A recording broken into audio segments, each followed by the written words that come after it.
আসন্ন city corporation নির্বাচনকে সামনে রেখে সম্ভাব্য মেয়র প্রার্থী চূড়ান্ত করার কাজ শুরু করেছে বিএনপি। দলীয় সূত্র বলছে, পুরনো প্রার্থীদের এমপি মন্ত্রী হওয়া এবং বয়সের বিষয়গুলোকে বিবেচনায় রেখে নতুন মুখ ও ক্লিন ইমেজের নেতাদের অগ্রাধিকার দেয়া হচ্ছে। অন্যদিকে চট্টগ্রাম, খুলনা ও নারায়ণগঞ্জে পুরনো ৩ প্রার্থীর ওপরই পুনরায় আস্থা রাখার ইঙ্গিত মিলছে। মূলত বর্তমানে দায়িত্বপ্রাপ্ত প্রশাসকদের মাঠ পর্যায়ের কার্যক্রম, নাগরিক সেবা প্রদান ও জনগ্রহণযোগ্যতাই হবে আগামী নির্বাচনে চূড়ান্ত সমর্থন পাওয়ার মূল মাপকাঠি।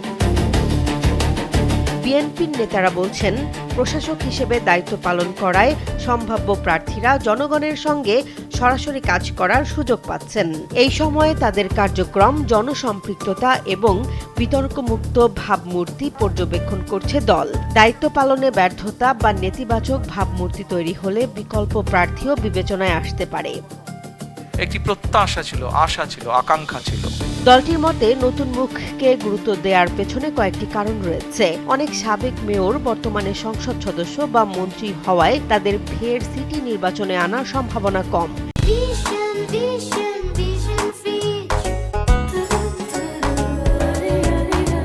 পাশাপাশি এক পরিবার এক মনোনয়ন নীতির কারণেও নতুন নেতৃত্বের সুযোগ বাড়ছে। বয়সজনিত কারণেও কয়েকজন সাবেক প্রার্থী এবার নির্বাচনে আগ্রহী নন। দলীয় সূত্র জানায়, গাজীপুর, সিলেট, কুমিল্লা, বরিশাল, রাজশাহী, ময়মনসিংহ ও বগুড়া সহ কয়েকটি সিটিতে বর্তমান প্রশাসকরাই সম্ভাব্য প্রার্থী হিসেবে এগিয়ে রয়েছেন। অন্যদিকে চট্টগ্রাম, খুলনা ও নারায়ণগঞ্জে আগের মেয়র প্রার্থীদের ওপরই আবারও আস্থা রাখার ইঙ্গিত মিলেছে।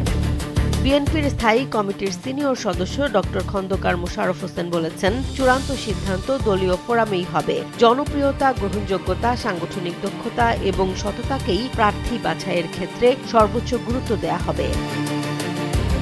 চলতি বছরের অক্টোবর-নভেম্বর থেকে স্থানীয় সরকার নির্বাচন শুরু হতে পারে বলে আলোচনা রয়েছে। দলীয় প্রতীক ছাড়া নির্বাচন হলে রাজনৈতিক সমীকরণেও পরিবর্তন আসতে পারে।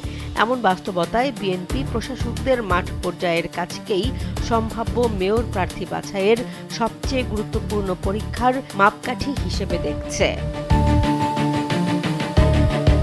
জেসমিন জাহান, কালবেলা।